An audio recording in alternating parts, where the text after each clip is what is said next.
No, he's pulling the loop.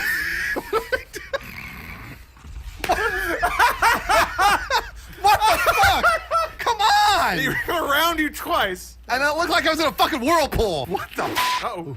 He doesn't know. Climb. He doesn't know. Oh, he's right. It's always a mystery what's on Get him his in the left. I think he must be dead. Oh! Oh. I'm noticing this. Bruce's thumb goes nowhere near the right thumbstick. So it's always like, what's on the left? Yeah. I'm always curious. I don't want to look. That's Beat him. called suspense. Yeah. I gotta find a bad guy before the fucking time runs out. Oh, shit. You got to, oh, man, being old is great. You get to be a baby, but still get boners. Are you watching the new... So every time Lawrence speaks, I realize he knows less and less about the world. I know everything. So did you watch the new Curb Your Enthusiasm? Yeah. So Ted Danson and, was it Richard Lewis? Yeah. Same age. I know. Lewis looking so old, but I know. he was an addict for years. Yeah, Okay, so But- that's what it is? Ted Danson looks fucking great. He does? Yeah. Ted Danson has always looked great. You want me to move you? This is sort of cheating. I'm good. You can't use the mouse on one side. Oh, I saw one. Oh, there's one. I saw. Oh, oh. See, it's not as easy as it looks. Is it, Adam? He's gonna knock you off. Shoot the explosive propane. Here's tank. Adam. Here's our game. I'm gonna hit the W button once every 5 seconds. Oh, no. What? You should do it every time he misses. Because he knows you're you're right. shooting at him. Oh, You have missed so many times. I got to kill within the first 10 seconds. that's Oh my gosh. No. No. Nope, you didn't. Oh. Don't fall off. All right, you know what to do, Adam. You gotta know what to do. Run up and hit him with the butt of the gun. That's it. I'm like your Paul Bettany to your Iron Man. Yeah, I'll just tell you what's happening around you. All right, you know what to do, Adam. You gotta run up and hit him with the butt of the gun. That's it. He's going to get a skull punched in. You got it. There's a shot behind you. Remember when Vision was like, There was a shot behind. I'm an intergalactic being and I'm only going to hang out because I think humans are kind of cool, but to me they are merely insects. Ow! Hawkeye beat me in a fight. You know what? Vision, he had a heart of gold, and that's why he let Hawkeye beat him. That's in the next Avengers, I thought Vision was supposed to be perfect, but then when he shot, he missed and hit War Machine. Yeah, I know. Isn't he supposed to be He's perfect? supposed to be perfect. He was drunk that I think it was because Falcon like moved a little to the left. So shouldn't he know that? Yeah, he's like a We're t- just fucking insects. I don't see an ant on the ground. I don't step on ants, but I don't see an ant on the ground and go, and then stab Bruce in the heart. That's not how it works. I thought it was, so dainty. I thought he was like a Tesla. But No, he has the gem. He's got the gem, yeah. That's what's supposed to make him Thanos is going to punch him in his stupid head and take man. it. It's going to happen. Remember that Turn scene? around, it's bad guy. Thank you, Than. Turn around. That's Paul Bettany. Paul Bettany. Damn it. I thought it was less boring than the first Avengers, Ghostbusters with a fight was worse climax. Wow. Well, you got to see Hawkeye Farm. You got to see Hawkeye Farm, and at that, I was don't okay care with about that. no Hawkeye Farm, And Hot Wife. except that they had the scene where Chris Evans rips the log in half, and I was like, nice. We got ourselves a film. Wait, Show me more shirtless dudes. He was wearing a shirt, it just painted on. So you had your moments, right? Have you ever considered when you're watching a movie now that you're like, yeah, a lot of teens are masturbating to that, or they will be soon? Absolutely, because I do that. Every Avengers movie. When I go see a movie, I masturbate. Hey, you ever thought one of us may have been someone's first masturbation? There's a good chance. A lot of There's a humans. lot of footage of us out there, I don't know about that. all kinds of states of dressed and undressed, doing all kinds of different things. Adam and I pretending to be Diva Mac. Ryan Gosling compilations. Some girls feeling it. All right, Boom, t-shirt. a little bit of a rant here. That's what we Ryan do all the Gosling. time, What's your but, problem with Ryan Gosling? Ryan Gosling is great, Thank you. End of conversation. but Yeah, No, but you there's don't always say a but. There's always a ripped but. or jacked. Wait, what? He doesn't Ryan need to Gosling be. is not ripped He or doesn't jacked. need to be. And I would say less so than Channing Tatum, who I've already criticized before for not being as ripped as he What? should be. Channing Tatum's in his great body. shape. Yeah, he's a What about? Ripped or Okay, jacked. wait. Have you seen that movie? Was it Crazy Stupid Love or whatever? Pretty. Not ripped or jacked. Grab my phone. He's a smaller guy. Oh! So that crosses out the jack. I mean, I wish I looked like that. No Oh, way. come on, that's ripped. No way. Not ripped or jacked. That's ripped. What? That's ripped. Not ripped or jacked. This is in the context of a budding young lady discovering herself. And I'm not sure that budding young women necessarily want the beefiest and hunkiest and jackiest of men. They say that, but they all love horses, which are basically ripped, jacked creatures. I've been on this for years, man. Huge dicks. I've talked to other women, and they say I'm gonna get in for that this. you don't have to have the biggest dick.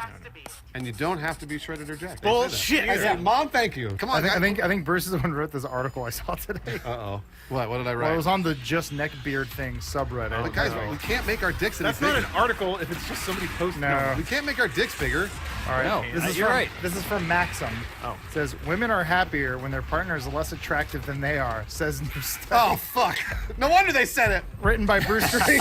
Shit. I was like, Oh, man. written by desperate nerd guy. It's weird. Women are all over me.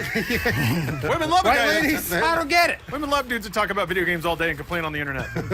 Rachel guys? Dratch can't keep her hands off it. Do not think I love Rachel Dratch. We're all weird looking in here. All right, there You you go. ever seen our fucking stupid faces? No, you saved it. People still have jerked off to Rachel Dratch. I disagree. I don't think anybody's ever done I this. bet someone has. You know what, Bruce? saying that you guys have gotten jerked off to more than Rachel Dratch. Yes. No. The answer is Bruce, yes. I'm going to bring it all the way back. By other gay men. You're gonna have sex with one person from SNL in the 90s. Who is it? Cherry and Terry. That's the stupidest thing. Oh, maybe On Molly a gas Shannon. tire. Nice. Good answer. Molly Shannon would roll. I mean, she's No, Molly Shannon looked like a skeleton. no, she did not. She did. Look at her face. She's a little thick. Oh Editor, yeah. No. Yeah. editor, This is compare it very- to. So Skeleton, Molly Shannon. What he means to say is there's certain people who you know what their skull looks like, Right. Oh. and she does have I don't that. know. I don't follow. Well, like I said, editor, show it again. Told you. There was a prime moment, like I don't know, like 98 forward, where SNL was really good, but everyone claims it wasn't. So.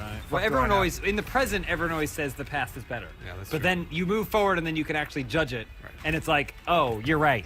Cherry When O'Terry fucking was hot. Tina Fey and Amy Poehler and Will Ferrell and Chris Parnell, The all voices these of comedy. yeah, all these commissioners. fucking people that are now leading the industry in comedy were on SNL. You're right. No. Oh, you almost got him with your body. Stealth. No, he doesn't know. No, run! That slash. The gun is too heavy. He Shoot! doesn't know. Fire! He doesn't Bang know. him. Okay, there we go. He's made so many maps for us, and I just killed it. Nice, you killed Dr. Dragon Ball Z. Yeah, He's he a needs, he legend. needs to know his place. There you go. Did you see Wow. the new character for Dragon Ball Fighter Z? Oh, that's on Bruce. No, there's a Like a new android. Yeah. 24? Android 24. She's hot. Yeah, I was gonna say, or is it there's- like There's the guy in the big green suit. right? He's got robo hands. Bank. Boo! Man, Lawrence is the best. Lawrence Raven He's like competition Deckard. here. What's Sorry, his name from Blade Runner? Deckard Yep, nailed it. Replicant. Decker case. It's Deckard Replicant. You're right. And that's why people are like, I wonder if here's a replicant. And they're like, that's probably not. the question Spoiler she's alert: he was a replicant in Blade Runner. Ridley Scott said that. Edward James almost How made is he, all like, those old in swans. 2049? Yeah, His he was- time limit. He was absolutely a replicant, and we will find that in Blade Runner 2049. Movie is already out, and I've already seen it. And I'm saying that is what will happen. asking. Right now, we actually haven't seen it. True. I'm saying that in the future, But Bruce. he has. By the future time this Bruce, comes out, he has seen it, so thus he can speak to Don't authority. you feel that the Decker being a replicant theory kind of takes away not from a theory. It is confirmed. Because he's seen it. I don't know. I told you. Ridley Scott. Ridley Scott. Said. because he added He's a right. scene of a unicorn from Legend? No. It was He an said- implanted memory, he and said- the picture was he there said of the unicorn. confirmed Harrison Ford replicant. We're gonna find out in Blade Runner 2049. He's seen it, so he knows. And then Then how is he old? Can't argue with me. Show me your Funko toy. I don't have that Funko toy yet. Actually, wait, it's on my desk. Holy shit, you guys. I'll go get it right now. That's the end of the time. Oh, too bad. Oh, I gotta cut. There were a bunch of movies that came out in like the 90s that were kind of all the Political same. thriller. No. So what they were was, I'll explain it. Hunt for Red October was the first one. No, we were talking about Devil's Own. Are you talking about Tom Clancy? No, I'm talking about fucking Hunt for Red October series. That's not what he was talking about. We're Why are you trying to get him? talking about Devil's Own. Dude, He's not Devil's Own. We were trying to figure out what Devil's Own was. I don't give a fuck what Devil's Own Yeah, was. it sounds like Jack. Vermin intend to summon every last one of their spectral friends to devour this moon.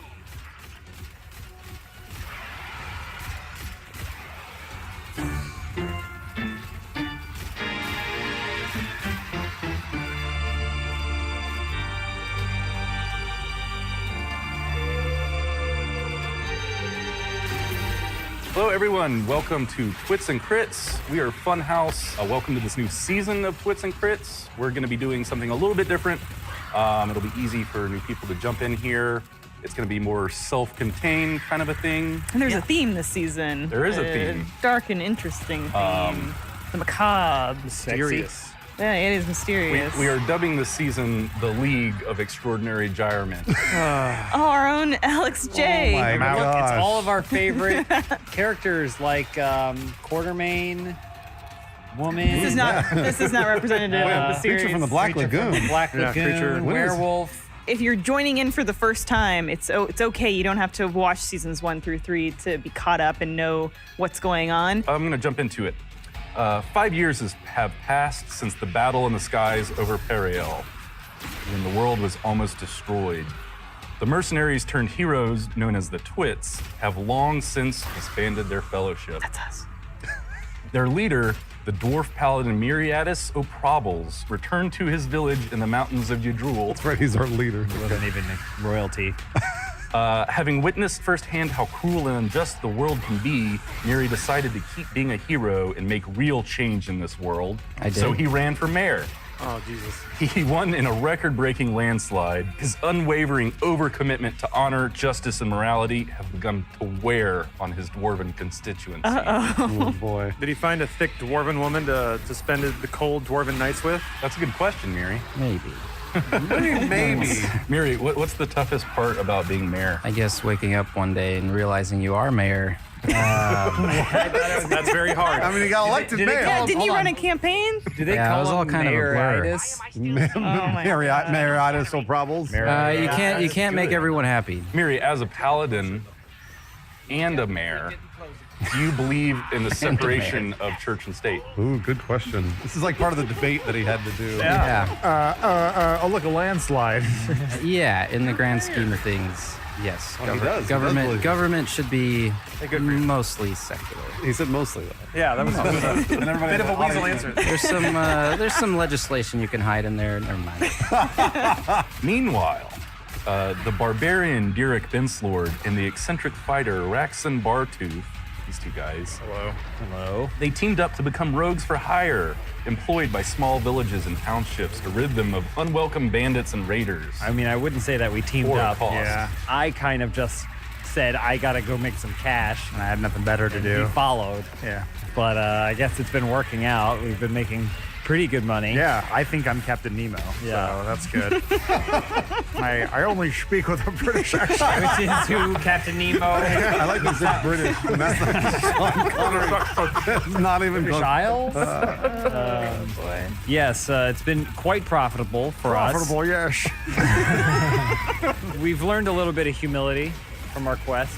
It's one thing to go from being a king, like I once was, of group of people, squirrels and orcs, and to watch most of them die in front of you. Gotcha. It changes you. Are you trying which to is like? why I'm mostly for profit now. Are you? I was gonna say, are you still trying to chase that dream of fame?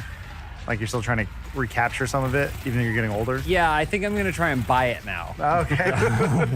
Wealth seems to be a more secure way into the history books than Gotcha. fighting for a people. Well, new dad came along after old dad went away. Is that Derek? What? No. Oh, I thought he's your new dad. Derek's friend.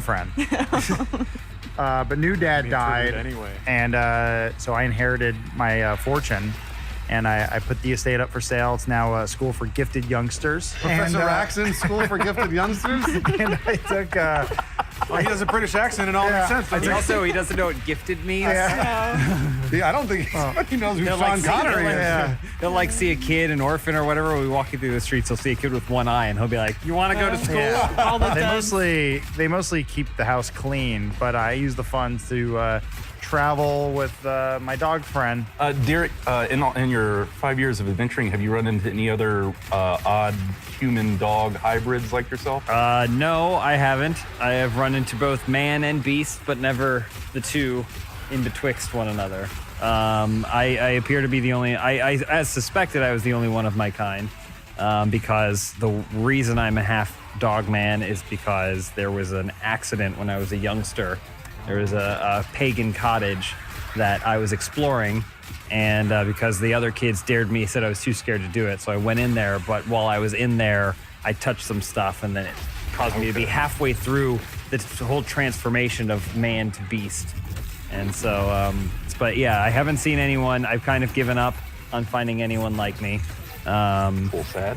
And it is a little sad, you know, but I can still bang. I can actually bang. I can bang. That was a question either. we all had. I was wondering if you could I can still bang. bang Stephen either Hawking. of those. So like I can actually like legally have sex with animals, but I can also legally have sex with people. Cool. So, Raxon, you have an odd sort of possession / multiple personality Yeah. guy going demon curse on your family. Yeah, it's gone. It's gone? Yeah.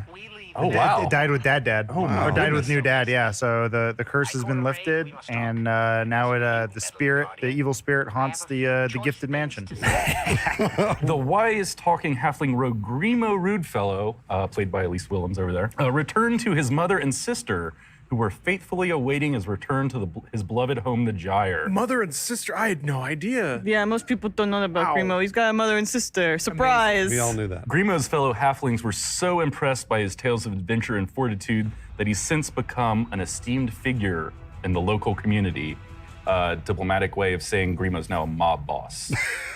Hey, you know, A not to be trifled with mob boss. Grimo, he was a little punk kid from the streets of the Gyre, okay? His dad left, disappeared. He was there trying to take care of his mother and sister. Well, okay, cat's out of the bag. Grimo's got a mother and sister. He loves them. Whatever, you What know. a reveal. But now he's come back, and now he's kind of the big bafook. You know what I mean? That was a bad Yeah, thing. that Is it a usually good thing is or a an bad insult. thing? Well, it's an insult if you're on his bad side. I'll tell you that much. You don't want to get on the bad side of the big bafook. So what happened? What are you when you're on the good side? Little bafook. Maybe you'll find out, Shattercock.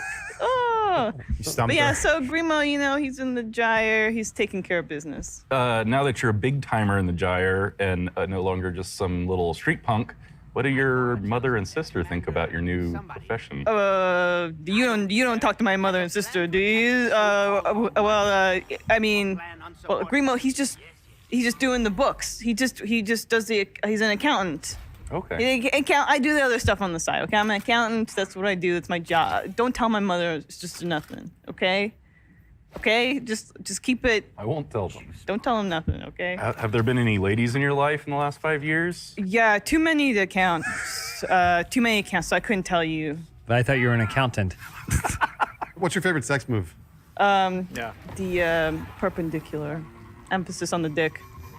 And the kiss on the dick? No Emphasis, emphasis on the dick. I Perpendicular. want to kiss a dick. If you had said kiss on the dick, I would have believed Look, you. Grimo doesn't kiss and tell. Decker Rootkit came into his own as a wizard. Party dancer, yeah. But still has not found a way to return to his home in No. 1994. Wait, Decker wasn't from this world?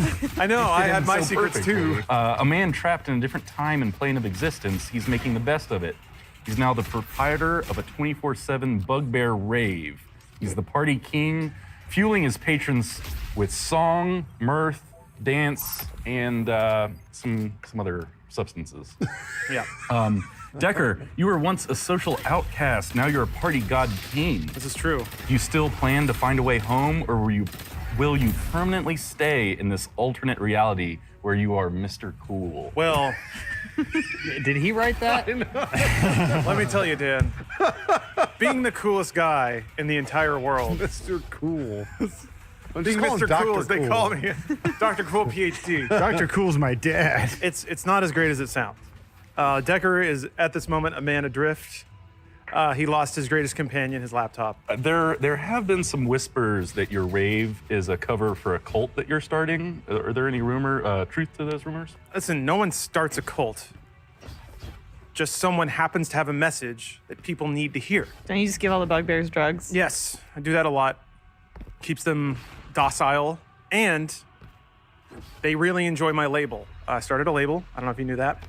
It's mostly just me recreating industrial hits of the early 90s. What's the name of the label? Oh, geez. Call it 9 Inch Tails. I was thinking, yeah. I was going to go 10-inch nails, for but the that's good too. bugbears. What are bugbears? I don't know. Okay. I know they have tails. 9-inch tails. There you go. Last but not least, we have the deadly tiefling sorceress Shattercock, played by Mr. Bruce Green. Oh! Shattercock left the battlefield behind to fulfill a lifelong fantasy of settling down with a beautiful orc lady. The two found a small cottage in a quiet clearing where they are quite happy. Yeah, Shattercock, she had a friend from previous seasons. Her name was Koja. She was an orc lady that we had met along the way. She was part of the orc tribe that we banded together with to fight monsters and be heroes. And Shattercock took a liking to Koja. I believe it was on the party boat.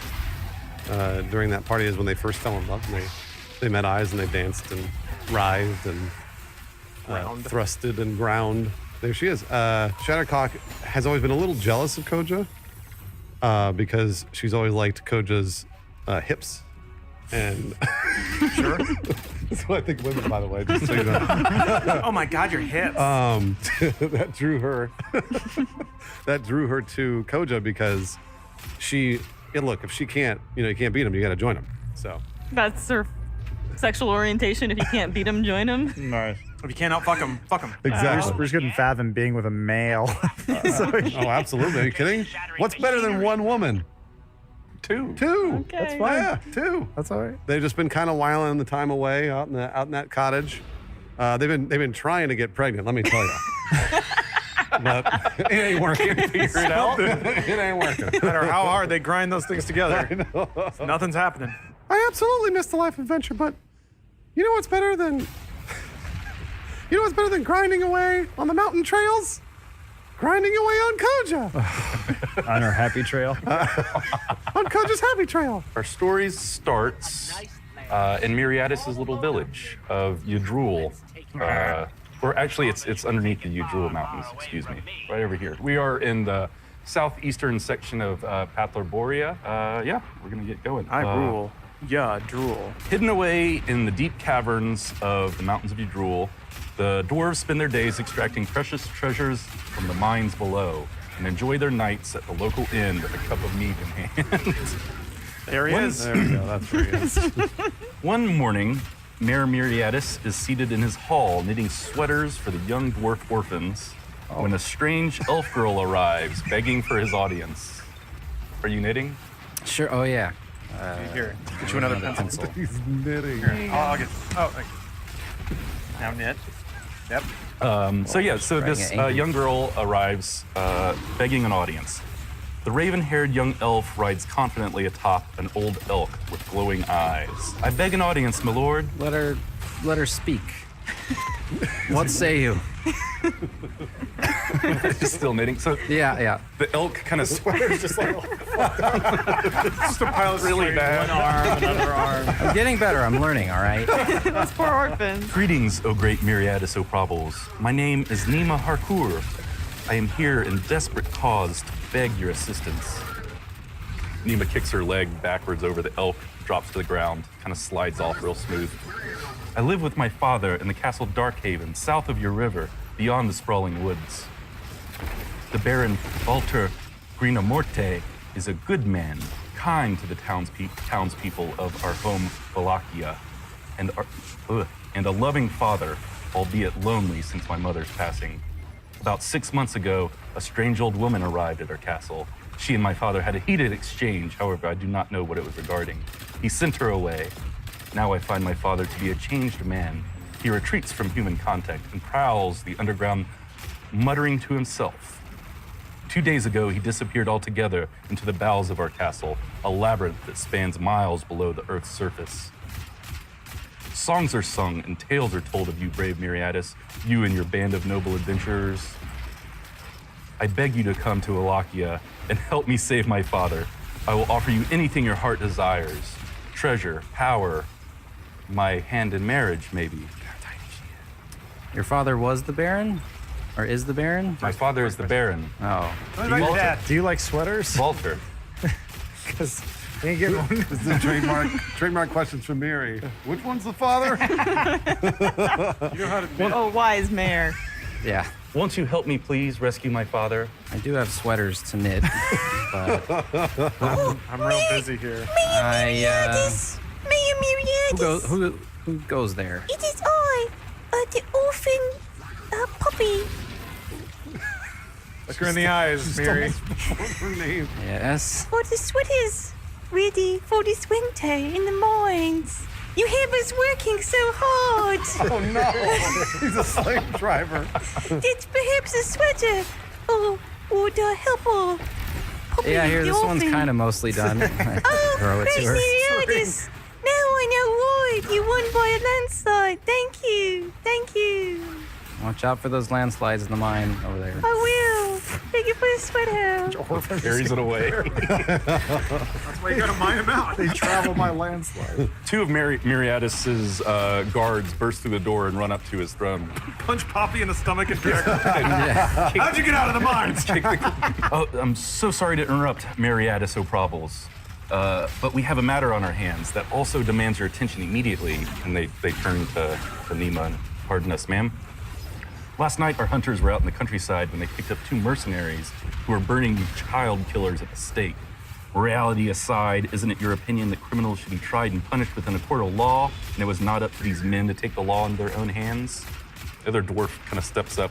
We have thrown the vigilantes into our prison cells, but they're causing quite a scene. They are quite drunk and keep demanding to speak to the Colonel King. I guess that's you. I expected nothing less. Please come and help us settle this. You got it. But they were burning child killers? You got it. That doesn't sound so bad, but anyway, yes, let's go. Justice. But then Miriadis' advisor steps in and goes, Oh, Mayor Miri, don't you feel like burning child killers is beyond the law's reach? by technicality, maybe, but I agree with them doing it. But anyway, yeah, let's go deal with them. Unfortunately, where they did the burning was near the storehouses where all your sweaters were being kept. Oh, Hundreds of them that you had already they're pretty bad. made, some with more than 4 or 5 sleeves even, sir. It set us back months. Well, I needed to get better at knitting anyway.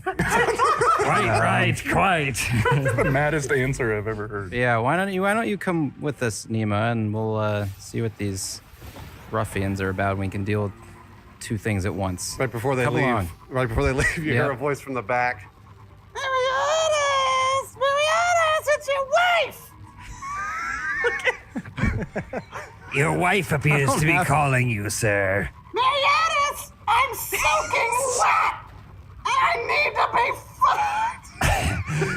She just haven't had a kid yet! when she describes her moisture, sir, I believe she's referring to her crotch. Get back here and do your husbandly duty! I'm sure he saw it. He's looking at that paper like I understand that you haven't. there for you. It looks bad politically to not seal the marriage. I don't have a wife. You're a widow I took in, so I'll be back later. It is legally binding, though, sir. We married 30 years ago! I'm just gonna run out the door with my guards toward the jailhouse. So yeah, as your wife, or maybe not wife, is screaming, you guys rush down a few cave passages, past the armory, the treasure vault, and you come to the cells. You hear a loud, constant banging noise. Derek looks up and sees Miri and goes, well, look who came crawling back. He just kind of stares kind of blankly for like a good 10 seconds and just kind of utters like, no. I go, he really hated you all. He's just so happy to be rid of you. I notice he's holding one of those sweaters in his hands. All go, what you've got there? A yak shawl? Yeah, I made it. that a shawl for a yak? Why are you talking like that? What? It's been 5 years, Millie. I've developed this outrageous accent. Here, I made this for you, and I give it to Raxon. Okay, the magic sweater makes my accent go away. Oh, hey, thanks. It doesn't fit very well. You guys were burning child killers? Is that what I hear? Is that Well, right? We had good reason. Here, come Yes. in and sit a spell. In our come into our office, and we'll weave you a tale like a sweater you've never seen. We opened the cell door for him. So We got clash slammage, Yeah, I'm like, what? slammage, yeah, and then we rip the cell door off together and we set it down. hey, sit down. Come in, have a seat. We'll tell you the whole thing. Barkeep, 2 more. You're in a jail. Yeah. It's been a while since we've seen each other. You're looking, but we've been roaming the countryside, acquiring immense wealth, working as vigilantes for hire. It just so happened that we were traveling through your land. I suppose it's your land. What do you do here? I'm in charge. I don't care. So you're traveling through your land, and we came across this storehouse that had the ugliest sweaters we'd ever seen. And we said, we have to destroy these. We thought it was an orc hideout. We thought it was an orc hideout. Who would make such hideous monstrosities? We thought that's where they hid their rejected clothing. So we did what we normally do, which was we started drinking.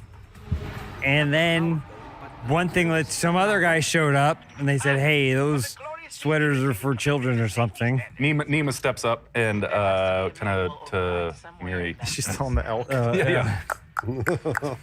Perhaps, Mariatis, you could strike some sort of deal with your old friends to get them to join you and help you solve the problems of my land. I look at her and go, a little young, huh? I am 18 years old. That's the attitude of a girl that knows what she wants. I don't know which one's hitting below the belt, but you're doing good. I'm gonna take it as a sign. I wasn't very good at those sweaters. You guys want to help me in exchange for pardon? To help this youngster out? Her dad's gone missing or something? He wants us to pardon him. You want us to set you free and break you out of jail. We can That's do one that way. for you, That's but one it's way. going to cost you. We're going to need some gold. How well, you got some gold in this dwarf village. You guys dig for stuff. Yeah, it's not gold though. Mostly like various ores and stuff. I think it Prison of personally, the I'll give you mind. half of what I find along the way. does that extend to plant life and maybe anything that's knitted?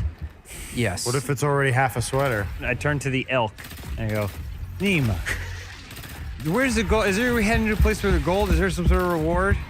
My father is extremely rich. We'll do it. So as you hear this terrible crashing sound, it's deafening, and the entire mountain starts to shake that you're in. The ground's trembling beneath your feet, and you rush outside to find out what's going on. You find that a large blimp has collided with the mountain peak. Upon you walk a lot closer, upon closer inspection, you see colored lights flashing inside the blimp and hear loud, blaring, beating music. I'm yelling, shark! Nice. Wow. Out Now, from- did you find the art and then write around it, or was it the other way around? From the blimp stumble a group of inebriated bugbears. Then, a man in white slowly emerges from a cloud of smoke. It's Decker Rootkit. His blimp is totaled. Blood coming off my face. Stumble a bit. I throw a wad of gold over my shoulder. And then I try to take off running and just collapse into the snow. I turn to Miri and I go, 60%. I go 55. I don't even hear him. I'm just 54.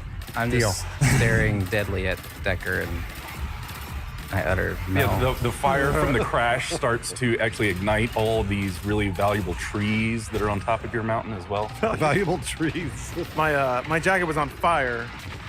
Shuffle it off to reveal a silk button-up with flames all over it. Like, oh, fuck. And I, like, get up again and start trying to stumble away from it. Oh, we gotta get out of here. And I'm just like taking plastic baggies of stuff and like throwing them in bushes and shrubs as I'm running. A gaggle of orphans run out of the mountainside led by Poppy. Oh, maybe Oh, great, kids, here, take this. Shoving little plastic Swallow baggies this. in your hands, yeah. The orphans start swallowing. Great, no, that's the perfect, bags. please. Okay, Oh, God. Mary, do you want us to do this? Is Mariatta's here? What? Yeah. You guys are all outside. I'm just Okay. staring like in disbelief. Like, how are they all back? Did you create the fire for us, Mr. Mariatis? Because you knew how horrid your sweaters were. Yes. Oh, thank you, Mary Mariatis. They run off. Yeah. You're welcome. I'll protect you. I'll get these. I'm gonna leave. Breathing heavy. And then I roll over and throw up. Oh, and it like it starts sinking into the snow. It's all warm. Wait a minute. And I stand up all shaky, fall down again, get back up. I've got an escape plan. And then I see Mary and I'm like, ah, shit. And I stumble towards him. I'm like, Mary, you gotta save me. I can't drive right now. And I gotta get out of here. Like now. Mary, you gotta come with me. And I just start dragging him towards the wreckage. So, Chubbers the bugbear approaches Decker. Hey, man, you still holding? I need some more of this fantasy. Ah, shit. I'm starting to come down hard, bro. Hey, Chubbers. Hey, man, you're cool, and I like that. I'm cool too. We get each other on that regard. I got a lot of that. Yes, I do. Not run out at all. I promise. But I'm holding it with some orphans right now. So I was gonna move the party into the dwarf land. That's why we're here. I knew that. My buddy here, Mary, said that we could come over here and party here. So we're gonna party here, and I promise I'll be here forever. I didn't. He did say that. He's very honest, and he always tells the truth, so we can do that. So I already sent all of that with the children. Go find them and bug them about that. Decker, you've changed, bro. You used to be all about the flow, all about the party. Now you're acting like some sort of dweeb. Hey, fuck off, man. Give me some of that fantasy right Fuck now, off! or we're gonna throw down. It's been a hard 5 years. Go after the children. I gotta get out of here. Chubbers starts going in your pockets, like trying to find anything he can. Slapping him off. Stop it! Stop it! Chubbers, fuck you! I poke him in the eye. Another bugbear comes out. We're the pals. The bugbears are all kind of gathering themselves and getting together. They're all coming down hard and sobering up seriously right now. While all this is happening, Derek reaches through his sack. He pulls out a wanted poster, and it says "wanted," and it's an image of Decker. Only it's like a hideous drawing of this guy with spiky blonde hair and everything like that. And it's also in the image, he's also fighting off bugbears. And it says reward 10,000 gold or something like that. And I go, we found him. And I go, it's Grimo. No. That's the guy. What guy? That's Decker. Remember the guy from that quest? He was stupid, and then he got worse. Narrow it down. So yeah, you guys start to get surrounded by in a circle, where maybe half circle. Say here's the wreckage. Here's you guys. These bugbears are starting to circle you, and they're joined by some orphans that are starting to really rage out. Gotcha. But they're all on 80. They're encroaching on you. And Decker, in case your memory isn't what it used to be, you were once so smart and cool that you have a backup plan in case of emergency sobering of customers. Absolutely do. You actually have a mini blimp tucked away inside the major blimp that probably survived the crash. So I'm trying to get Miri to drive it. Mr. Mayor, Mayor Miri, Mayor, there's a problem. It's your Vizier. Advisor, yeah. Okay. There's a problem that elk shit in the hall. That's all right. We don't have anyone that can tolerate the smell of crap enough to clean it up. I just I push the advisor back and I get right in your face, and you can my eyes are really bloodshot and there's blood coming out of my nose and my ears. I'm like, don't listen to him. We gotta go right now. You have never seen a bugbear come off this shit. It's bad. Your wife, Miri. It's not my wife. She's destroying the village. Yeah. Mr. Mary, what is happening to me? I address the bugbears. Goes, fellow bugbears. he's not a fellow. The treasure which you seek is at Mary's house. Roxanne, they're not gonna listen to you. They're gonna eat your skin. We gotta go. There's so much. Are they? I shove some snow into a baggie and I'm like, go get it, fuckers! For a brief moment, they kind of turn around amongst the chaos of Miri's maybe wife and all these, everyone's just yelling at Miri, wanting something from him. Nima's chiming in, saying, we should go. We need to get to my homeland. You must stay and further establish policy in our village. Help me save my father. The elections are just around the corner. Save my father. Once every millennia. Where's this mini blimp? And I know. Because there's thick smoke everywhere. Stumbling down the hall. I'm coughing up a little bit as I spitting out teeth and stuff. It's through here, I think. And I kick open a door to it's like red velvet everywhere. There's nice circular couches. There's a crystal chandelier in there. It's playing one of my records, which is it's just 8 vocal tracks of me singing Closer, by 9 Inch Tales. So it's a pretty cool, chill place to hang out. I'm like, oh, thank God. I just kind of hit the ground, kind of crawl forward on all fours and start go up to the deck and start flipping switches and stuff. Mary, get in here. Turning some stuff. Mary! yes. All right, sit down. All right. I don't know how to fly. That's okay. You don't fly with your hands. Okay. Fly with your heart. Yeah, what do you fly with? So I take the cover off the seat, and there's a joystick right in the middle. The hell is that? Mary, you got to sit down right now. Take off your pants. sit on it. I'm not gonna. No, I'll sit. Mary, you have to sit right now. Compromise. Mary, do it. This is part of life. Does he drive the mini blimp with His asshole? joystick up No, his ass? that's a prank. You're pranking him? Yeah, so he sits down on it like, I like that Lawrence. Oh, I and thought you then were he telling me sits to. down on it. I thought you were telling me to sit in the seat and take my pants off just to.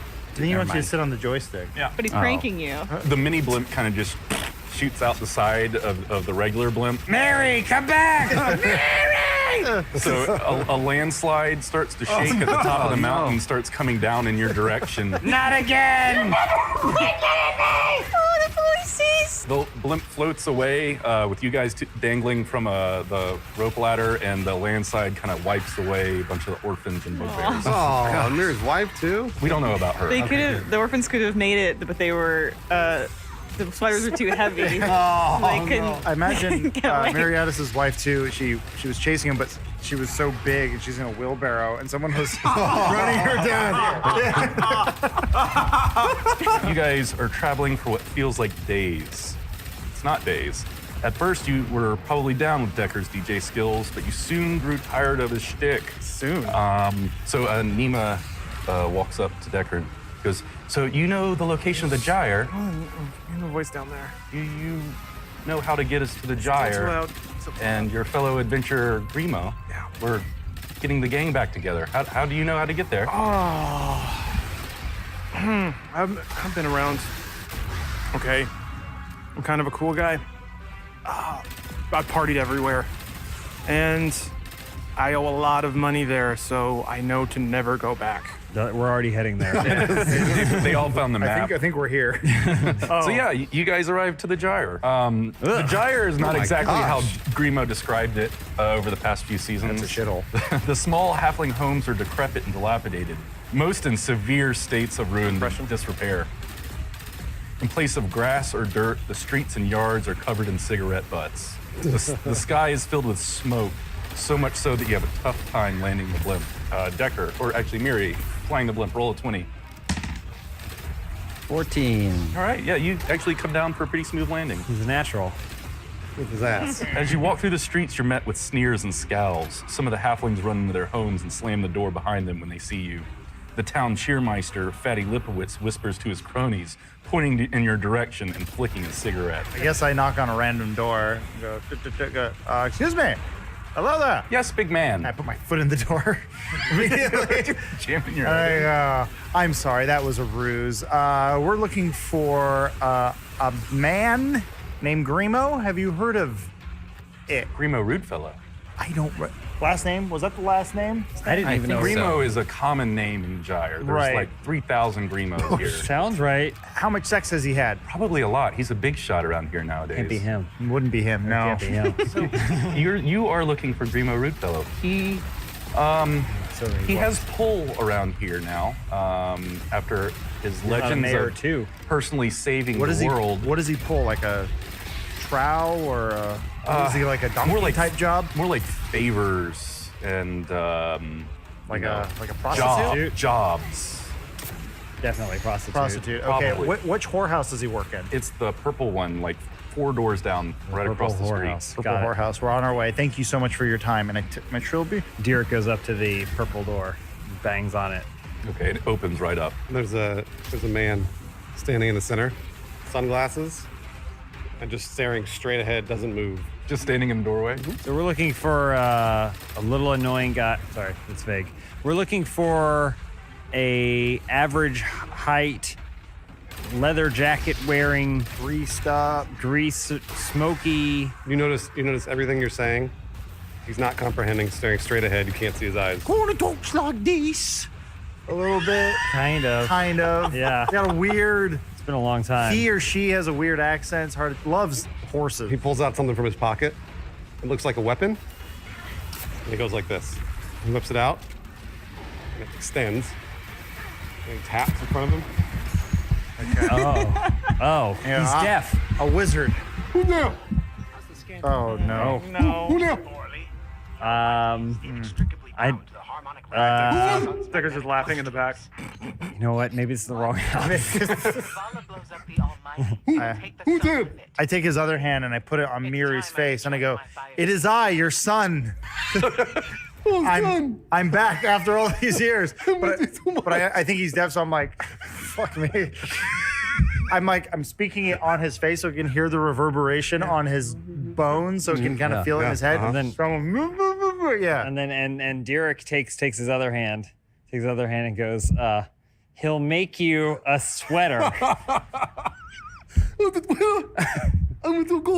So Miri, can you handle the What sweater thing? in we're the doing? bafook is going on out here? Grimo, great. We're looking for someone. Have you seen Grimo? Hi, we're looking for Grimo. Charlie, you're my bodyguard. Why are you letting these people through? Who did that? Who the? Charlie, The deaf guy. Constantly asking who said that. If we, had come to the door, if we had not come to the door, it would still be, who did this?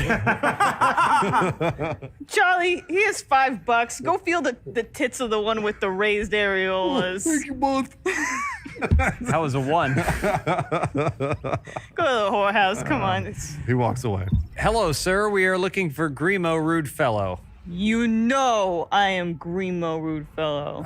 Grimo was taller than that, I thought. Jovial, usually naked, flaccid. What in the bafook are all of my favorite friends doing here to see Grimo?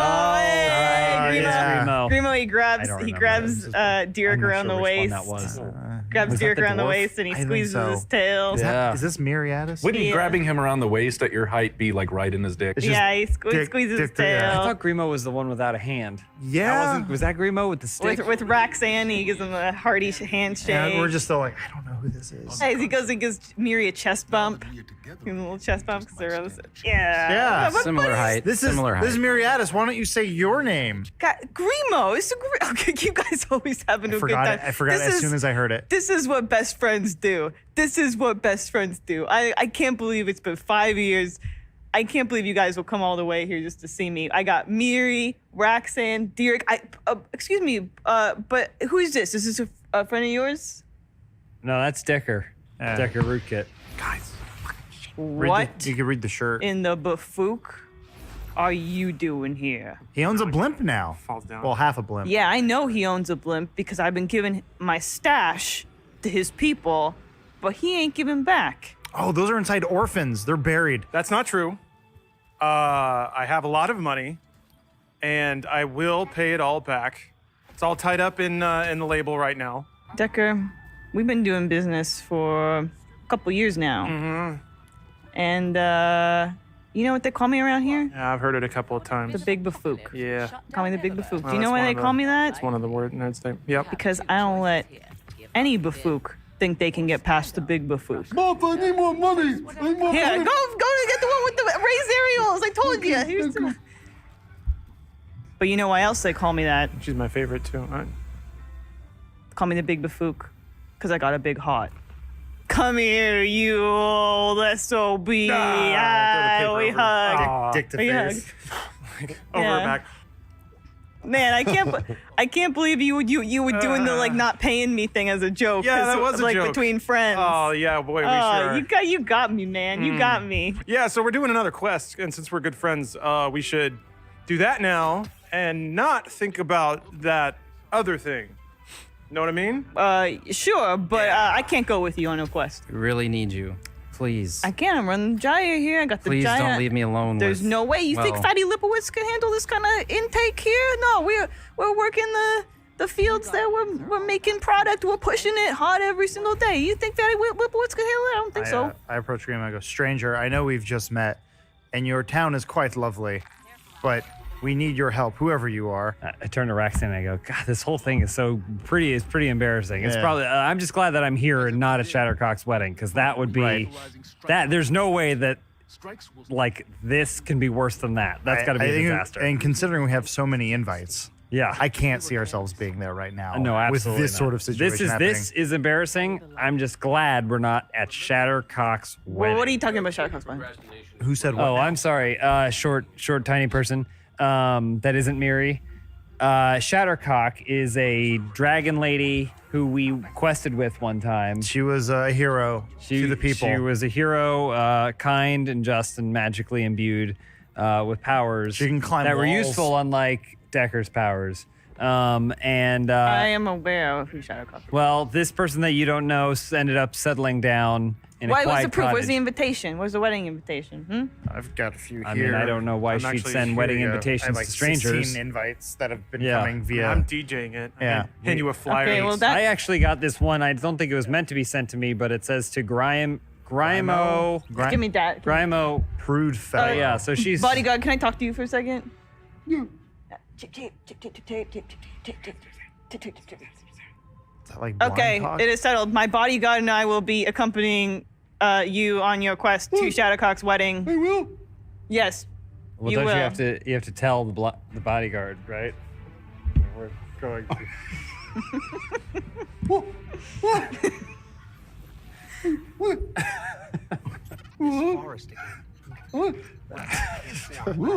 Has he ever left? Has he ever left the gyre before? Derek, did you explain about the Hawk Kingdom? The hawk. Yeah, there you go. Yeah. Yeah. About the hawk. Okay, so we will go with you guys in your blimp to the gyre. Go to the gyre? I mean, sorry, to Shadowcock's. No. We don't want to go to the wedding. Why are we going to the wedding? The weddings are The whole. That's the whole worst. reason we're here is so we don't have to be at the wedding. We said we were going to a funeral, which is this place. Lead the way, Decker. All right, you guys are since you know traveling how by to- mini blimp. Well, we get on the mini blimp. They all walk away, and the bodyguard's like, Wait, with the hand out. where you going? Oh, back my things. Oh boy, I wear my greatest. And it's is in his bedroom taking stuff out of a suitcase and putting it into nothing. Can we? And then it closes the suitcase that's empty. Just walk to the wall. Oh no! Yeah, just as he walks out of his little house, he sees the blimp, where he doesn't see shit, I guess. He doesn't even hear it. He's deaf, dumb, and blind. He can't do anything. The guy standing next to him sees the blimp flying off into the Where they're distance. going. I figure he's just sitting in his room, like, oh, wait for him to get me. Look what you hear. And they So- actually went back several times. We go to Shadowcock's wedding. All right. So yeah, you travel by mini blimp to a beautiful cottage found nestled in a bright and peaceful clearing. Birds and woodland creatures frolic on the outskirts, and a bubbling brook trickles beneath a quaint little footbridge. The footbridge takes you to a path lined with daisies. You follow the path, and it leads to the home of the one and only Shattercock. There's a sign on the front door that says, "Wedding guests, head out back." Aww. Standing beneath a flower-covered white gazebo is the stunning Shattercock, clad in white, standing opposite a beautiful orc woman with purple giant princess hair that you recognize as Koja. A small gnome wearing dark red robes is reading from a leather-bound book. Before them sit 3 rows of the most eclectic group of wedding guests you've ever seen. Orcs, humans, tieflings, elves, mountain dwarves, gnomes, and a fish man, and then a gaggle of street urchins. I'm so sorry I'm late. Interrupting. I like noisily start setting up audio equipment. In the middle of the ceremony, sitting next to a towering Goliath is a small, one-armed man with a beard who spots you and waves at Raxan. Yeah. My best friend! Grimo? I don't... Bruce, would you tell us a little bit about Shattercock's wedding? Yeah, absolutely. You did a great job describing it, but it's the classiest, nicest wedding I think anybody's ever seen. There's flowers everywhere, and it's a beautiful scene that's been set. The gnome, you kind of catch the last bit of his phrase, which is, "You must speak now or forever hold your peace." What is it? I think I hear a voice. It sounds like someone's trying to talk. Grimo's so mad he can't speak. Hi, Shattercock. It's us. Oh, it's Roxanne. Hey. Hi, Roxanne. How you doing? Good. You're getting married. You bet I am. Wow. All right, let's continue with the ceremony. That's great. Keep doing that. All right, say what you said before. We'll talk later. Okay, one more time. You must speak now. Should anyone have any objections to this marriage? Shattercock, hey. Hey, Roxanne. We got your invite. Okay, well, I'm glad you made it. We're here. Decker's here too. Decker. One more time. Speak now or forever. hold your- Shattercock. Hello, Derek. It's so good to see you. congratulations on getting married. Well, thank you very much. I really appreciate that. I'm really glad you guys can make it. This is my short half-sized friend. What's your name? Oh, it's Grimo. I remember Grimo. What? No, that's Miriadis. No, Miri. Oh, yeah, Mary. Yes. But then Miri has another half-sized friend. Right, I saw Grimo. Didn't get your name, sir. Grimo.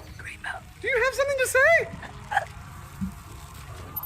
All right, well, I guess we'll continue to the wedding. I mean, Grimo just won't talk. Have a good wedding. Thank you. It looks nice. Miriana steers the blimp with his butthole. What? Oh, all right. That is not true. All right. I mean, okay, well, that's great. I love you guys, but We all look at Grimo. we gotta do the wedding. We Why gotta would finish the you- wedding, right, Koja? Shattercock, let's do this. Your friends keep interrupting us, and she kind of glares at Captain King Derek, like cuts her eyes at him. No, they're just saying hi. Did you They're just you saying hi. invite? No, I invited, of course. I Koja! invited all of It's them. me, your king captain. It's Derek. You want me? She spits. Actually, as a king captain, I think technically I'm able to marry you. You want me to do that? Yeah, come on up. I should go up. Yeah, please come up. Should I do that? But yeah, you two look pretty hot, and so I think this is going to be a pretty banging wedding. You bet it is. Can't wait to see you guys rip through each other or whatever you're going to do tonight. Right. But yeah, so I guess I don't know who goes first because you both are kind of chicks. Yeah. So I guess I'll just go ahead and just say you're done, Okay. unless anyone else has anything they want to say. Shattercock, you can't get married. Oh. Grimo. Stranger, we told you not to interrupt this wedding. Yeah, shh. Grimo, come up here. Come up here. Okay. Come up here. Grimo. Why should we not be married? Cause Shattercock, because you have to go on an adventure, a quest to save someone who's in danger. Immediately, Shattercock comprehends and goes, Koja, is it okay if I go and save one last person? Dear goes, honestly, like we'd probably be fine if you want to stay and get married. It's probably totally fine. The first time I've agreed with the King Captain in 5 years. Shattercock, we need you. We need you and your spider stuff in your big bag. Mary, is that true? I wouldn't mind having you along. See? Glowing review. Shattercock, he's desperate. Mary, is that true? You Yes, can't get married. the little people are desperate, If you get married, including me. then you're not gonna you're gonna be too afraid to risk your life. Obviously, this little stumbling halfling, he doesn't want me to get married. Can you imagine? You have to choose right now. These idiots that you call your friends, or me. If they love you, let them go. And if they come back to you, then you'll know. I'm not sure what he's talking about now, but I'm gonna go save that person. I will be back for you. No, I won't be here for you. Well, in that case, Say what I just said. we're gonna do one last thing in front of everyone here today. I'm up for it. And then they both go down on each other really, really hard. And go at it's like at it for 45 minutes. It's just like they're slamming each other and they're like licking each other, and it's wet.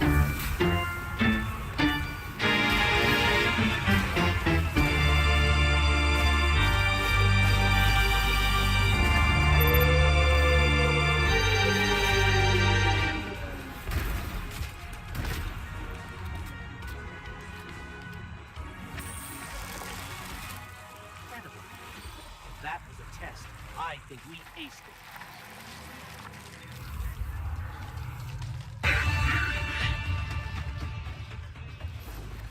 Ladies and gentlemen, welcome to the Co-optional Lounge Live.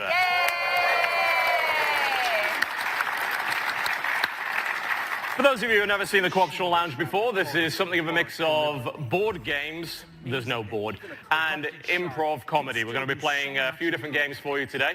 And the winner of those games will be determined entirely by audience participation and how loud you get. Whether it be cheers, whether it be laughter, whether it be sobbing. You know, it's day 3 at TwitchCon. We totally understand. That's an acceptable reaction. And I have a wonderful panel here to play these 3 games with us today. First, sitting to my left, Dex Bonus. Hello. Thank you. Sitting to her left, the one and only Strippin. Hello. Hi. Thank you. Queen's Wave. And on the left couch, Mr. Jeff in Control Robinson. And last but by no means least, coming in at the last minute, the ravishing retro reviewer, Pro Jared. We have 3 different games for you today, probably taking about 30 minutes each. We have a nice, big, imposing, scary timer down there. It's going to remind us that we're running over. So the 3 games are going to be... Yeah, it is, really. Countdown to destruction. Yeah. We have 3 games. We're going to be starting with this rather strange-looking item. This is the Bucket of Doom, the death-dodging party game. Very simple. We did indeed, yes. We met the developers of those guys out of England. They're called Big Potato Games. I think they even have a little sticker in here. Isn't that adorable? It's lovely. Yes. Now, the Bucket of Doom is very, very simple. These guys will be dealt a set of cards, and those cards will be ways and means out of a horrible, horrible death situation.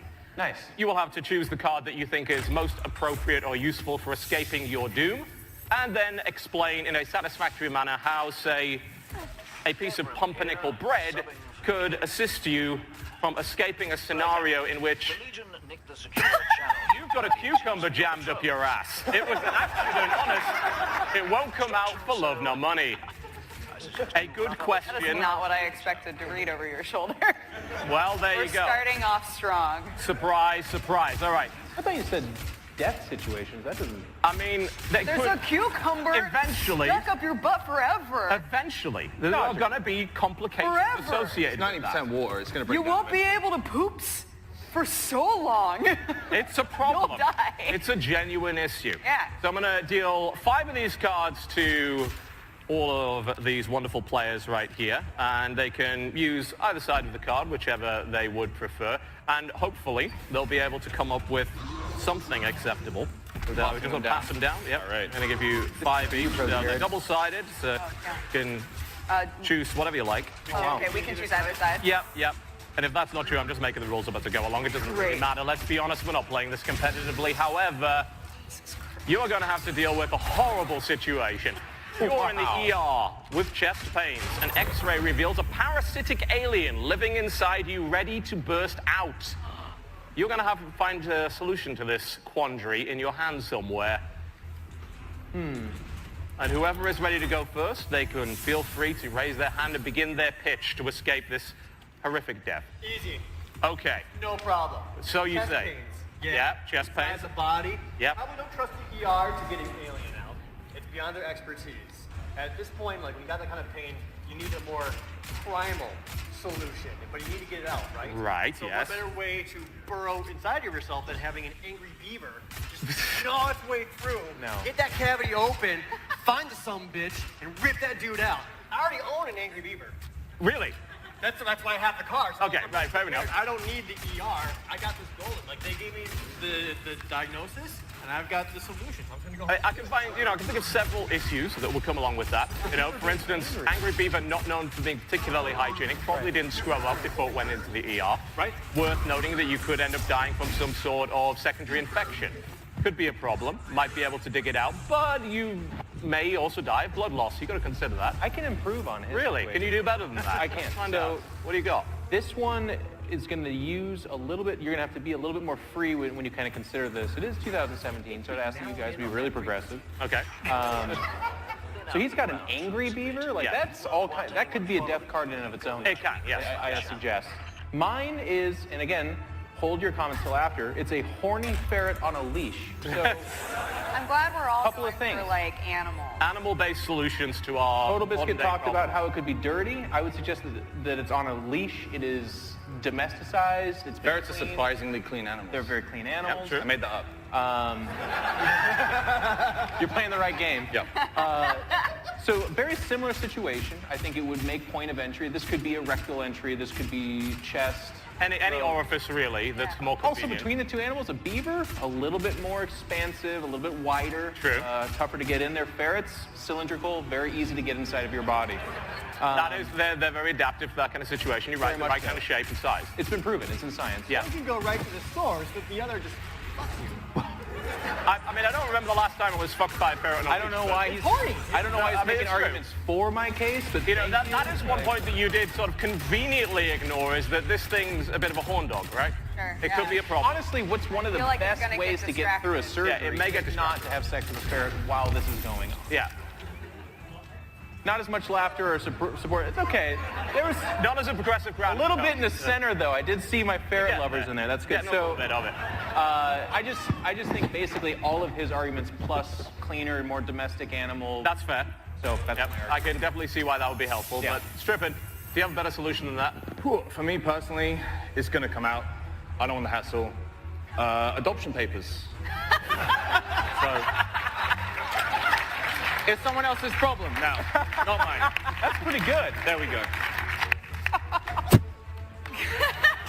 Very much an ex post facto solution to the problem, like sort of ignoring the obvious problem of it ripping out of don't want the hassle. Abdomen or anything else. Yeah, we understand that, but do the adoption papers actually help you get the thing out? They deal with it after the fact, sure, but it's gonna. He's won my vote though. Ours involved, ferret. A lot of I didn't even think about what I'm going to do with it after. This at least is rehabilitative, right? A lot of ownership here too. You're like, you know what? I gave birth to you. You're mine. Someone wants you.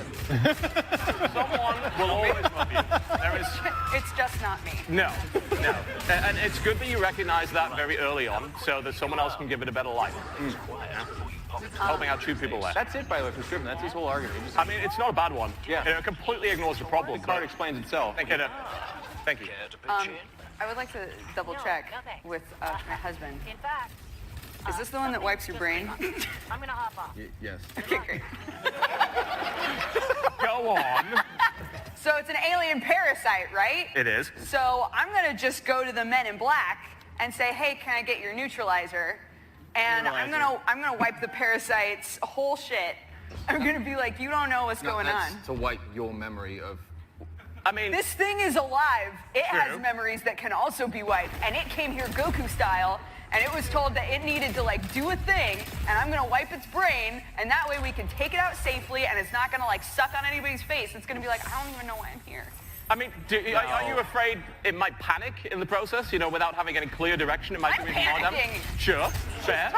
And it's a parasite on me, so it's already panicking. She's because wiping I'm the memory of an unborn parasitic alien. Yeah. It's like, what are you wiping? Look, I'm saying I'm wiping all of the instinctual stuff that's been planted in their brain of this is what you need to do. Wiped. Do you remember this happening? What? I mean, you could use it on yourself you as remember well. The parasitic alien in your chest. This happened already? Well, yeah, that's one of the side effects of the neutralizer. Oh my God! You didn't realize. Oh no, it also sort of affected me. Yeah. I didn't think about this. It's all right. They changed her name.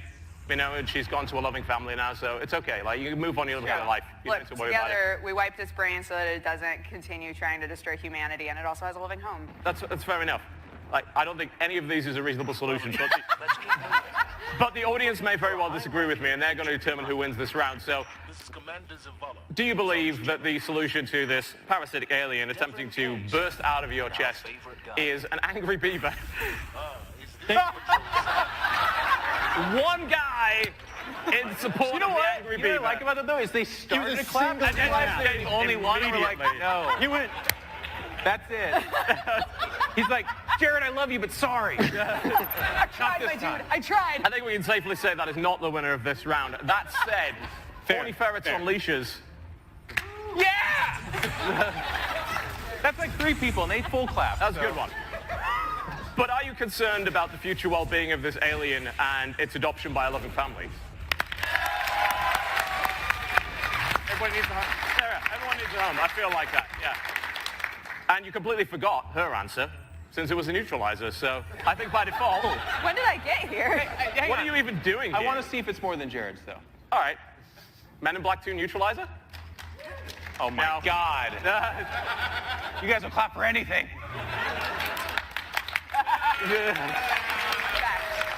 Low-hanging fruit there, Jeff. But regardless, Strippin and his adoption papers win the day. Congratulations. Yay! All right. So do we now get one more? Indeed, I will give you each an extra card. Thank you. You just sort of hand that down the line there. There we go. It doesn't really matter. It's fine. Oh, wow. Okay. Our next horrific situation, ladies and gentlemen, You're on a walking safari. Ah, wildebeest stampede. That's the whole thing. There is a wildebeest stampede. You're on a walking safari for some reason with no regard for your own safety. But you're going to need a solution. Wildebeests are stampeding towards you at this very moment. What do you do? I've got this. All right. What is your solution? So you want to stop the wildebeest, right? But you don't want to do it in a way that's going to like really negatively affect the environment. For God's sake. You want to like, Why do you care? You want to like make sure that whatever you use is going to like return back to the earth and maybe like help things grow, right? So I'm gonna It's a hard sell. between me and the wildebeest, I'm just gonna put 100 pounds of horse shit. Because, you know, the acidic quality of the manure is really gonna like help out with some plant forms that maybe don't always get the soil qualities that they need. And also the wildebeest are gonna be like, what the fuck is this? And they're gonna leave. Okay, well, you may be trying to create an arboretum here, but again, I do need a better reason as to why the wildebeest would suddenly give up at this point. They're just not a fan of piles of horse shit. They're gonna run through 100 pounds of horse shit? Isn't a wildebeest like a ton each? Yeah. Do they really care about that? No. Let me talk science here. If you say it with confidence, more people will believe you. You guys, if we can abandon Dodgers leftist propaganda agenda, okay?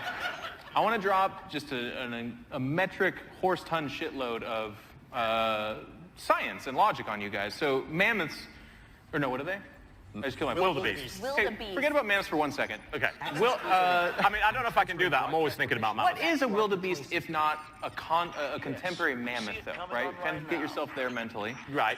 Now, one thing you'll notice when they stampede, Lion King, all these movies, what do you not see them doing? Trampling each other, right? It's fair. They will directly run over anything in front of them, including horse shit, but not each other. So I have a frozen baby mammoth, which I think is just close. Hang on. If you place this in front of you, the stampede, as far as scientific evidence has concluded, will divert almost like a parting in a river. They'll just kind of separate away from it, as they do not want to run into their own, much less one frozen and from like 2,000 years ago. Just 2,000. They're not mammoths, though. Wildebeest and mammoths are basically the same. They're not mammoths. I mean, it's hard to disprove that. We don't have any mammoths to really disagree with that proposition. Big bodies, hairy, not total biscuit, yes. Fair. They're also, this is also in a very warm climate. It's not going to be frozen for very long. Which brings me to my next point. Once unfrozen, now we have a dead baby mammoth. That's looking at it very pessimistically. I'm thinking of Encino Man type situation where now we have a revived frozen baby mammoth, which can lead to Jurassic Park. It can lead to just such. Right. So why would that worked out so well last time? Why would you put it in a wildebeest stampede when this wonderful last bastion of mammoth DNA is going to get crushed to death? Because if it's going to survive, I need to see it survive in the wild. I can't have it. Are you I don't want it in telling a me lab all covered. It needs to pull itself up by its bootstraps and prove that it can individually survive on its own? I feel like its cries of anguish and loneliness would also separate. Absolutely, or one would Amazing. step forward and claim it as their child with adoption papers, also possible. Well, I mean, it is a solution of sorts. I will admit to that. But can anybody top it? So I think he's on the right path here. Okay.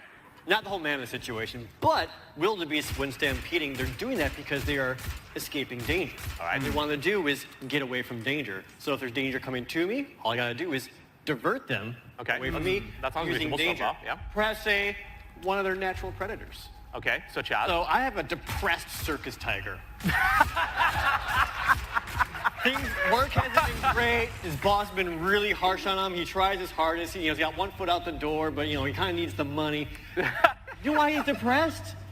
Dude hasn't hunted big game in a while. True. You show him a stampede of wildebeest, he's like, boom, he's on right away. He's gonna get right in there. The wildebeest are gonna freak out, and they're gonna divert away. Yeah, I'll be okay. Absolutely, what happened to Yes. Simba's dad. Exactly. Come back to Lion King. Yeah, That was more of a line. They escape. He's happy again. He goes back to work. He's better than ever. He gets a bonus, and everyone's great. Also, his sales pitch it's a lion that's then not depressed or tiger, right? It's suppressed right now because he hasn't eaten fresh wildebeest in who knows how long. You want to change his situation. Exactly. No, not this only is a better are you situation for saving both. your life, but also improving the potential career path of this tiger. Exactly. Which I think is a very thoughtful way of approaching this.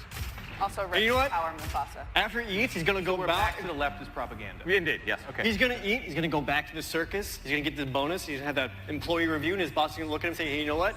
You're great." No. Boo! Get out! Sorry. Oh. Pro Jared's just now a 150-pound pile of cheese. God damn it. That was my backup plan. I think you guys are looking at this the wrong way. All right. Ultimately, the wildebeest is going to hit you. Maybe you live, maybe you don't. But the real question here is, like, where does the fault lie? You know? And that is where the high school field trip permission slip comes in. Because this isn't on me. This is on the education system, the teacher that put me in this situation. So, what you're suggesting is, as long as you survive, suing the school district will pay for your medical bills. Absolutely. Yeah, that's worked out great for Americans. I mean, if there's anything that works in America, it's suing other people. It's a great solution. And to be fair, we're only talking about surviving the situation. We're not necessarily saying you have to survive intact. I could be horribly disfigured. You could be. Make bank. But you'll make, yeah, you will make, if not, your family will be able to live off the remains of the settlement for the rest of their lives. So, you know, it's a positive outcome regardless of what happens. You guys are doing so much work to attach that card to his argument right now. What do you mean? Field trip permission slip without being sued? Like, I'm trying my best. I have fond memories of field trips, and none of them involved stampeding wildebeest? Because, like, you grew up in a pretty sheltered community by the sounds of it. You can only go to the petting zoo so many times to go step up now. You want to throw science to the wind to save yourself, so you're not winning I would either. throw science to front of me? Not to the wind, but just placed gently. Yeah, placed front gently my in front of body. stampeding wildebeest, yes. The only living example of mammoth DNA. Basically, as usual, with your right-wing propaganda, you're trying to destroy science, as we're well aware. Prove that it's worth being here. Indeed. Well, we have 4 absolutely awful solutions to this problem. And I would like you to decide which is the least terrible. So, starting with perhaps the most contrived. High school permission slip. Oh my God! I mean, that's a reasonable amount of support for America's litigious legal system. I like it. 100 pounds of horse shit. Thank you. I'm trying to work out if they're applauding for your answer or they actually think you're 100 pounds of horse shit. Both, I should hope. Wow. Destroying the future of potential biological sciences. A frozen baby mammoth. Thank you. Thank you. We got some support for that. Got a bunch of anti-science people in the audience who like it. And last but by no means least, do you really want to help out this poor, depressed circus tiger? Sympathy vote wins. Yeah. Congratulations. All right. After that great We got joke, time to call more rounds before we move on to the next game. That's exactly what we're going to do. I'm going to be generous. I'm going to give you 2 new cards. How come you don't ever have to... I'm moderating this panel. I'm playing the other games with you. Okay. I'm moderating the panel. Being a professional. Indeed. Seems really Can't trust any of you lot to do it. Come on. They're not Hand, you. hand them down. One of them is. Well, 2, no, I'm being generous. I'm a generous 2 per God. person. I'm being a Holy generous crap. God. Here. I have wasn't 2. paying attention. No, I of was course so you weren't. upset. That's why I'm moderating and not you. All right, everyone got 2 extra cards? Yeah. Great. Yes. Well, your next death-defying feat will involve the following situation. You are at the top of the Empire State Building, in the fist of a giant gorilla with serious anger management issues. What do you do? There's a lot of The audience is thinking, I'm not sure what I would do in that situation. Let me contemplate that for a moment.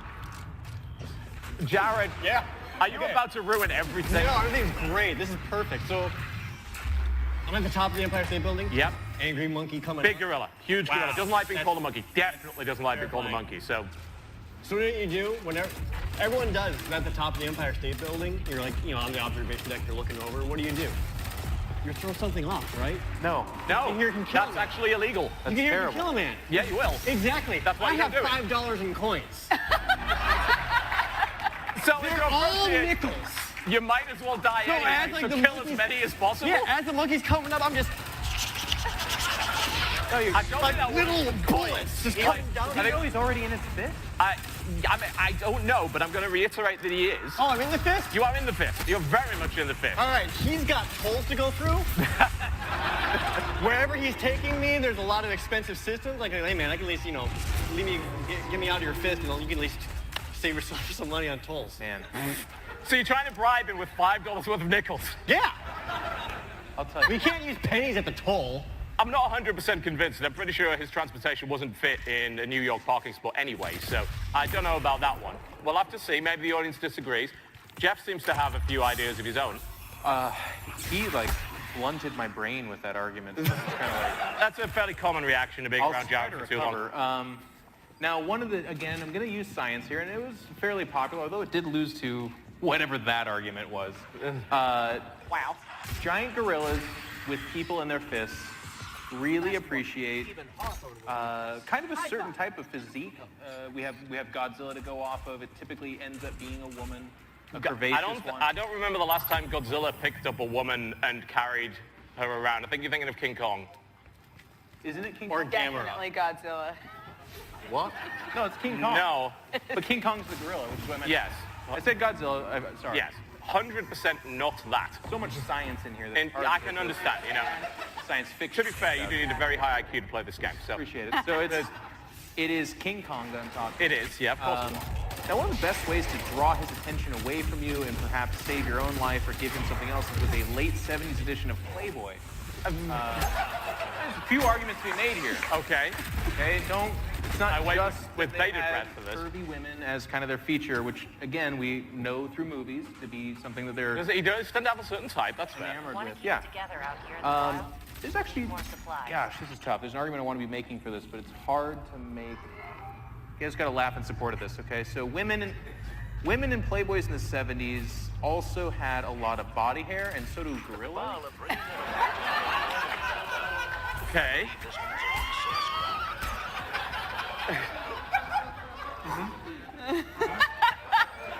You did not get the support you were hoping for in that one. You know what, though? You know what, Jeff? Oh, boy. Keep Way going. better than dead silence, because dead silence, I just excuse myself. That is a problem, yeah.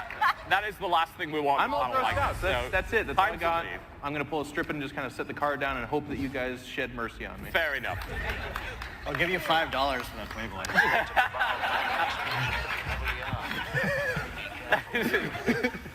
Well, you're both dead, but at least one of you made a profit from it.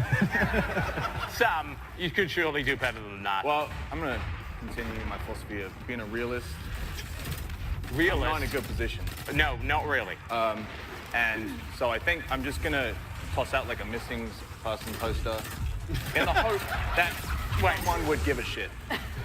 So, I mean, you don't think that people would be well aware of the person just being covered by 200 different newscopters in the hands of a giant gorilla on top of the Empire State Building, one of the most iconic buildings in the world? Have you seen his hands? I mean, we don't have long attention spans when it comes to the media here. I do understand. We're moving on to the next thing very quickly. If it's not on Twitter, we don't really care. But a missing persons report?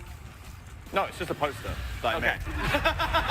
So you didn't even report? It's one. Yeah. No, it's one poster. There was no time Just for a a report. single one. I'm missing. Right. So That's it. you are hoping that the NYPD happens to come across this one particular poster and decide that you're worthy of their time. Just someone adventurous. Fair. Missing persons reports have to be filed, what, about 24 hours Just after the you went poster. missing? Oh, Just the poster. All right. A report. Okay, so that's not governed by any of those rules. So that's fine. Okay, so, well, you are certainly missing. What's going to be left of you to be found, I do not know, but I would like to find a good answer. So, fortunately, the only person I'm left with is you, so let's see what we can come up with. Well, from what I can tell, from all of the media in which there is a giant gorilla that is Of which involved there in a is a kidnapping, lot, yeah. there is actually a lot. There's a of good it. amount of You tape on always that. realize at a certain point that they're much smarter than you think, Okay. right? they actually understand quite a bit.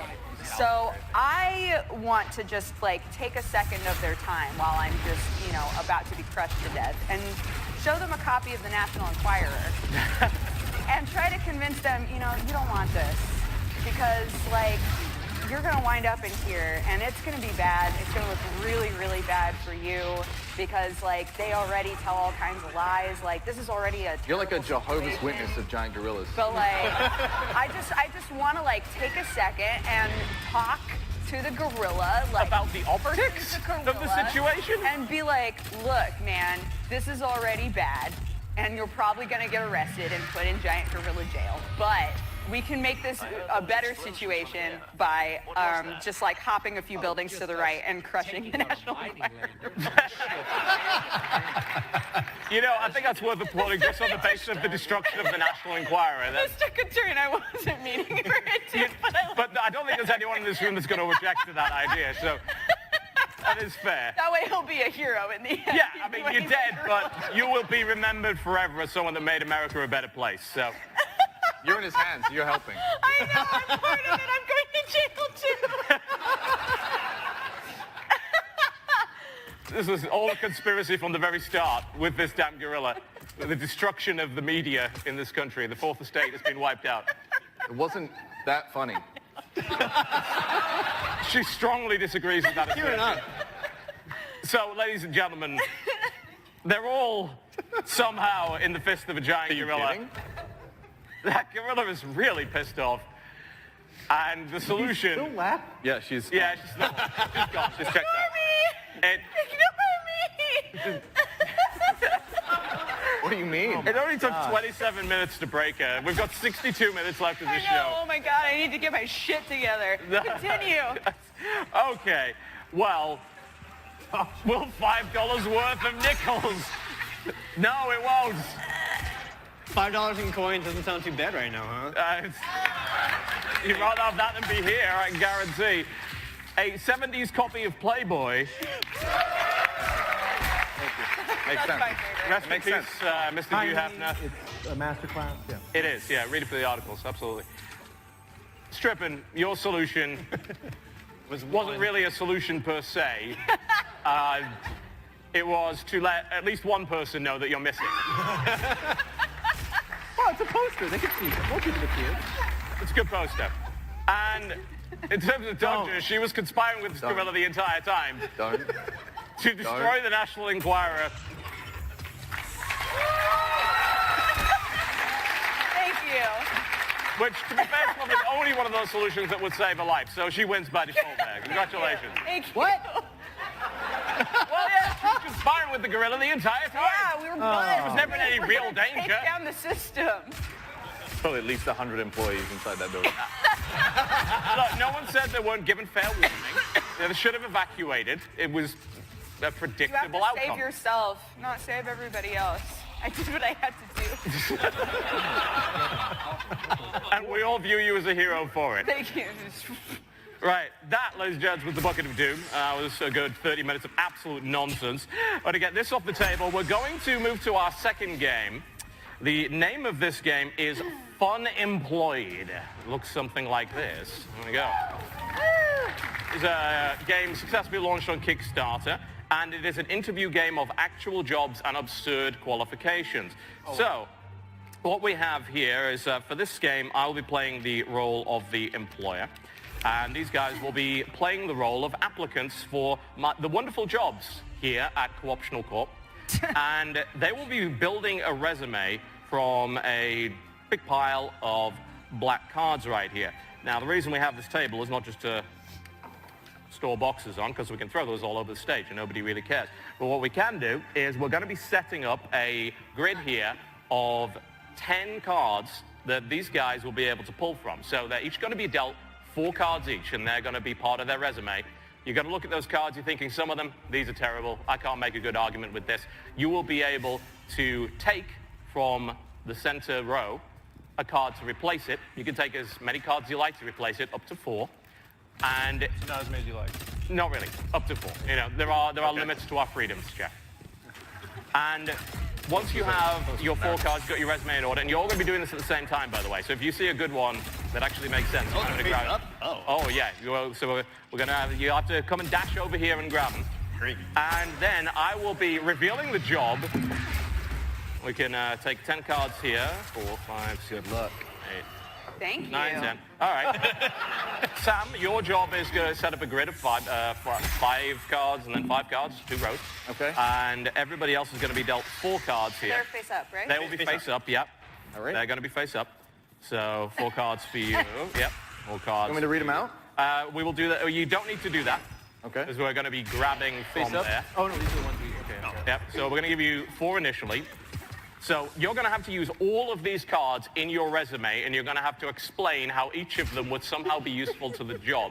Now, just to throw a little spanner in the works, there is also a final interview question. John, what's a lumbersexual? A what? A lumbersexual. It means that when you look at lumberjacks, you're like, hell yeah. I mean, I don't know what that is, but you're going to have to explain it to me. I just did. There's Indeed. nothing There you else go. to say. Does everybody have 4 qualification That's not cards? what it is. She absolutely made that Oh, up. probably not. That's all what it is. Definitely what it is. What But you yeah. guys think is when you look at wood, you're like, hell yeah. I mean, that's entirely feasible. It's 100% possible. Just to throw a spanner in the works, even if you manage to explain your resume, I will be asking you one final question each, which is a random qualification card from this deck, which you're going to somehow have to explain away and prove to everybody here that you are the best applicant for the job, which in this case is the Vice President of the United States. Which, considering the current situation, just pick whatever you like. Yeah. Why do we have qualification cards for that job? I mean, you have a fair point. We could just move on to something else that actually requires some sort of qualification. But let's assume, for a second, this is a bit of a fantasy world that we have right here, that being the vice president requires some sort of qualification. And I have to use all of these cards. You have to use But you can 4 cards, swap- but you can swap swap up to 4. Yeah, you can swap some bad ones out if you want. So you've got to figure it out. Those 4 cards will make up your resume. And then I'll be We get to interviewing you argue for the all job of vice president. We get to argue all 4 in our resume? Yep, all 4. Okay. So swap them out. If you take one, put one back. I am going to pick lumbersexual. Once you have all 4, I'll give you a little bit of time. Well, we're going to go for Vice President of the United States rather than Vice President of Co-optional Corps. Somehow I'll be interviewing for this job. Not really sure how that happened, but probably makes sense more sense in the current system. The Cutting hot takes right here on the Co-optional Lounge. Yes. goes along. All right. Lines. I'm seeing some interesting stuff here. In these qualifications includes having a magic wand, being like butter, being a mediocre assassin, as well as owning a bottle of massage oil and so on and so forth. Having jetpacks is up. Having jetpacks, I mean, I can see the usefulness of that. So, who would like to interview first? Me. All right. All right, bro. Is that how your interviews usually start? Because I'm really excited to audition. Is that what you call it for vice president? no, but I can add that nomenclature to our HR manual at future date. If That would be rad. That's something we'd be able to do. So we are looking for a very qualified applicant for this position Right, of dude, Vice President of the United States. So I got you, right? Because you're trying to connect with I want to know where this is going. bro, right? And Uh-huh, I've got super loose morals, so I don't even care who's the president. I don't care at all. I'm just ready to be here and be vice president. That sounds killer. Connect with kids and have loose morals? So No, stop me there. just I'm not really sure you know what loose morals means. I got really I think loose it means you morals, look at bro. something loose and you go, hey. Yeah. But who doesn't? Am I right? Okay. All right. And look, I'm just saying, I got some killer moves. I'm gonna step in there every board meeting we got, bro. I'm gonna go in there and I'm gonna just blow their minds, dude. It's gonna be crazy. And I got a man bun. People they're gonna take snapshots of me like that Canadian guy. They're gonna be like, whoa, he looks rad as fuck. And that's what you want. You want a good hype man, right? Yeah, You so wanna that's be the hype man, something we're looking right? for in the Vice President of the United States, yes. Also, you want to know that your vice president's got your back when somebody's trying to get up in your shit, right? I got a katana, bro.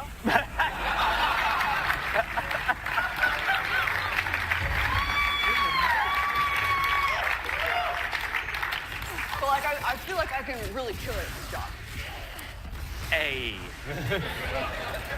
Did the voice and everything come from the man bun alone? Yeah. Which of those inspired that? Yeah. Well, honestly, that sounds like an incredibly impressive resume, Mr. Yeah. Mr. I am a mister. Mr. Yeah. But we do have one final question for this particular interview. We do have to make sure we get the absolute best applicant for this particular job. So I was looking through your resume. You mentioned you control a black hole.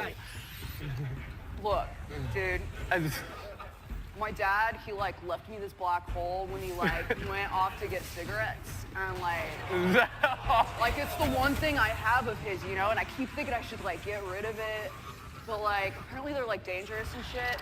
So like I just keep it around, you know. But like I'm not gonna use it on you, bro. So you're not going to be bringing it into the office because we do have very strict Nah, man. policies. I don't even think I can. No, I mean But like I don't know. I'm not like all sciencey stuff, you know. Understandable. We do have a team for that. They did specifically say quantum singularity is nowhere within 100 yards of the office. Is that's something you could actually? Dude, you'd be okay with that? I'm down. Yeah, that's totally like I get it. Yeah. Right. You're not at all worried about the potential of the destruction of the planet at all. Should I be? I mean, is that like the plan? Because I've got really loose morals. Nice, like it. So. Well, thank you for your application, Mr. Yeah. We'll be in touch. We're going to have to interview a few more applicants for this position. It's very important. So, I see here, Mr. Strippin, I presume. That's me, yeah. All right, are you interviewing for the position of London gangster, or? No, but you said on the CV, be just plain stupid. No, we said Vice President of the United States. Yeah, just plain stupid. That is a fair point that I hadn't considered. What else do you believe that you would bring to the position of Vice President of the United States of co-optional force? I've got really jacked forearms. And how do you envision that helping this position and enhancing the overall worldwide? Well, it doesn't hurt. What, That's British. Is it? Yeah. Well, I'm not familiar with that. I've been to the airport. So. How do you imagine this raising our global profile? Well, my forearms are so jacked that when I do jazz hands, I can actually take flight.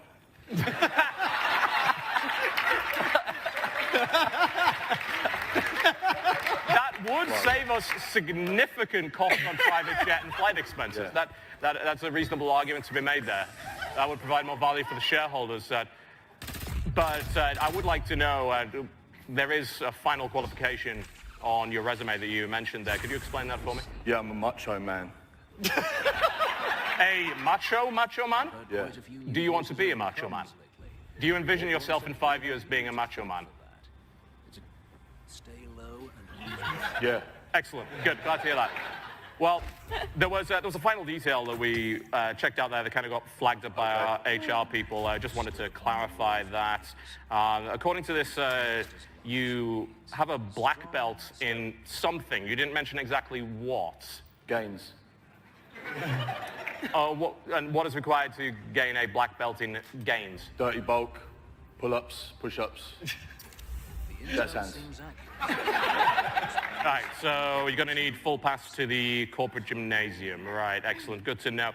Thank you for your wonderful interview, Mr. Is it Strippin or Stripin? Not sure. All right. Well, we'll have HR look into that if you happen to qualify for the position. Thank you for your Thank you. Thank you for your time. I appreciate that. We'll be in touch. All right, next applicant here. So. Apparently you're very much in control, which is something we're definitely looking for on applicants here. But what's your actual name? That's it. Really? Huh. Is that a Puerto Rican descent, or?